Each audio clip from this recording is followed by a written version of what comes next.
Hi there, it's Sandy, your sister and your friend. Welcome to 2026. Doesn't it feel like this is the start, not just of a new year, but a new era? One where we're going to continue to do the work that we started in 2025 of letting go of things that no longer serve us and making room for new things to grow. Today, we're going to look at something, a doctrine that I think we can let go of once we examine it. Now, this is my journey, and it's my joy to share things that I've experienced or things that have been revealed to me.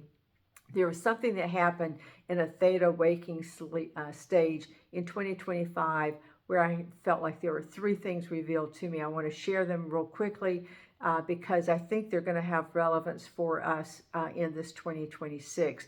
One was I sat there and I could see energy moving, particles moving in a desk across from me that formed the shape of the desk, but the energy was definitely not static. It was moving. Same thing with the table next to me, and same thing with my husband who was sitting in the same room with me. These fast-moving particles were moving with all three, whether it was an animate or inanimate object. It felt like nothing was static and all things were contained within the quantum field of our Creator. The second revelation was that this world, this life that we have in this world is more about undoing than it is about doing. And that's really more important for us to make space. The third thing was that everything that appears to us in this world is here as a mirror for us to see what it is that we have yet to let go of. What are the things that are blocking our awareness of love's presence within us? Now, these three revelations have come to mind because I do think that we're going to be working with these type of thoughts as we go forward. Today, we're going to particularly pay attention to the undoing of untruths. Now, of course, I'm only sharing the understanding that I have thus far on this topic, and I know that there's going to be mystery upon mystery upon mystery that will unfold for all of eternity going forward. And I'm not trying to convince you of anything here. I just ask you if you would listen with an open heart and mind, because the untruth that I'm going to be talking about today could actually free all of us for all of eternity if we let it go and replace it with what God has said about us. So with that caveat in mind, today we're going to look at the biblical story of Adam and Eve. Now, growing up in traditional Christianity, I was told that Adam and Eve sinned, and when they did, they stopped being God's precious, perfect children and became dirty, rotten sinners. Their sin nature, their sin that they had, that one disobedient sin, changed their nature of being like God into creating them to have a sin nature from that point forward. I was told that their identities changed, and not only that, but they passed along their corrupted identity to every person who would ever be born on the earth, because all future generations were technically in Adam. So all of us, including newborn babies, would be characterized as dirty, rotten sinners. Now, none of this made any sense to me as a child, but no one could explain how this happened. How could God, who was the only powerful creator, and he created his very highest form, man, male and female, how they could be changed by one single act of disobedience? Well, the short answer today, I think, is that that couldn't happen, but we're going to look at why we were told that it could. So we need to go back to the beginning of Adam and Eve's story in Genesis 1. And here we read, "Then God said, 'Let us make man in our image, in our likeness.' So God created man in his own image. In the image of God, he created him. Male and female, he created them. And God saw everything that he had made, and behold, it was very good." So God created man to bear the image of God as the pinnacle of all of creation. And as the mirror of God on the earth, man shared God's essence and his nature perfectly aligned with God's nature. And what do we find in Scripture? That what is God's nature? We find that God is one, God is omnipotent, God is omniscient, he is omnipresent, God is love, God is eternal, and God is unchanging. So Adam and Eve were created with the ability to manifest power, presence, inner knowing, and love because they were one with God. They were contained within God consciousness.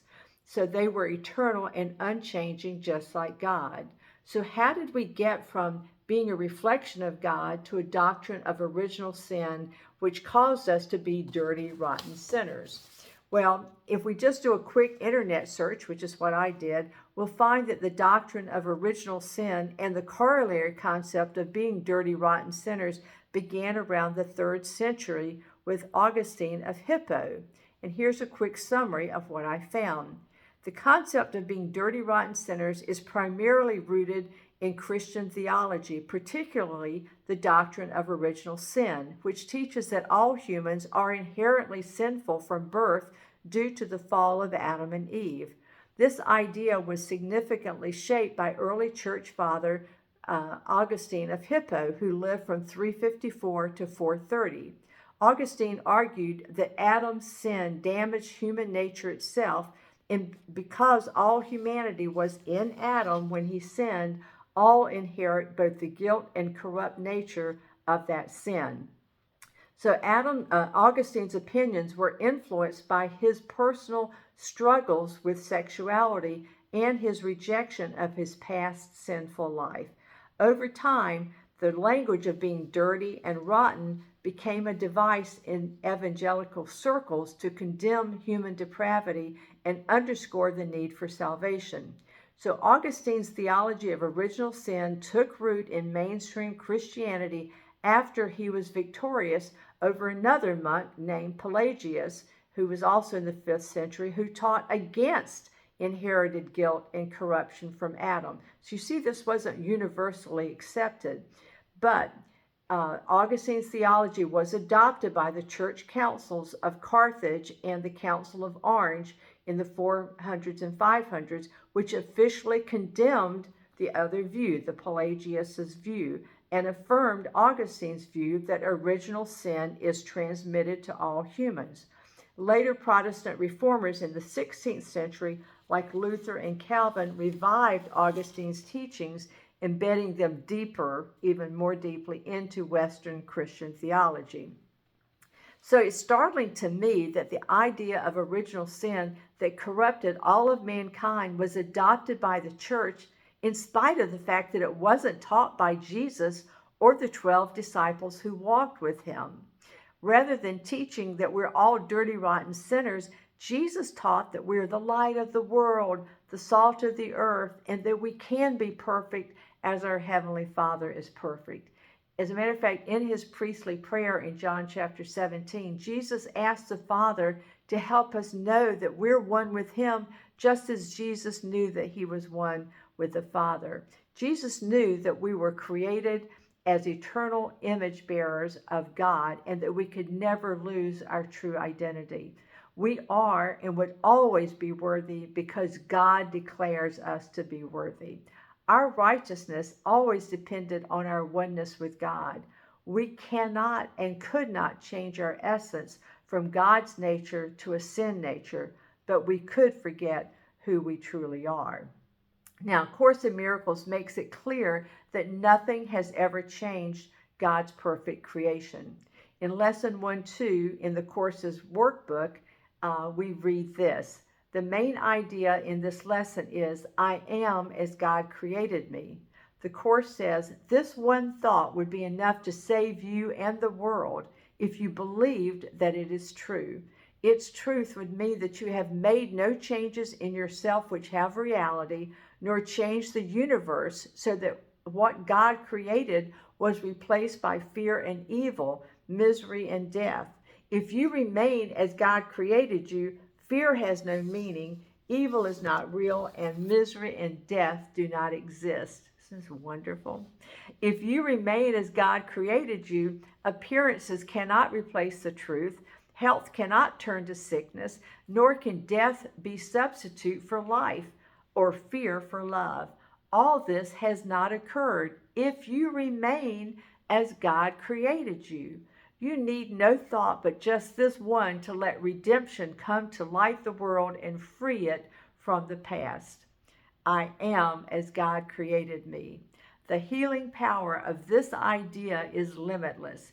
It is the birthplace of all miracles, the great restorer of the truth to the awareness of the world. Practice today's idea with gratitude. This is the truth that comes to set you free. This is the truth that God has promised you. This is the word in which all sorrow ends. Isn't that wonderful? I love the Course in Miracles so much. It's so true. It just gives us so much hope and so much truth. So we've arrived in 2026 with a readiness to dismantle man-made doctrines and that have kept us from knowing ourselves as the powerful children of the living God, as co-creators with the infinite creator. We are not here to fight these untruths, but to forgive them so they will hold no power over us anymore. Those of you who are listening to this video are brave and courageous in the pursuit of truth. I know that about all of us. We have pulled back the curtain of illusions and we have seen that there is no power there. It's only smoke and mirrors. We have been boxing shadows on a wall and we're done with that. We are here to take our power back because we know we are one with our Creator and we have never been separated from God because God is all there is. It's God energy. We're all within it. We are awake and conscious and stand shoulder to shoulder with each other, knowing that we are sovereign beings imbued with the attributes of God. We will not be run by illusions anymore. We have felt the shift in our hearts and our souls, and we know that beyond the world we see, there is another world we want. We are choosing to exchange the world we do not want for the real world made by our Creator. We do this through gratitude, forgiveness, and focusing on higher frequencies of energy. We know that we project our reality, so we exercise our power as conscious creators to imagine the best outcomes for everyone on the earth. This is how we change the world. I love this so much. I love you. God bless you. Subscribe if you haven't. Hit the like button. Give me a comment. I love you guys so much. Go and be blessed. Bye-bye.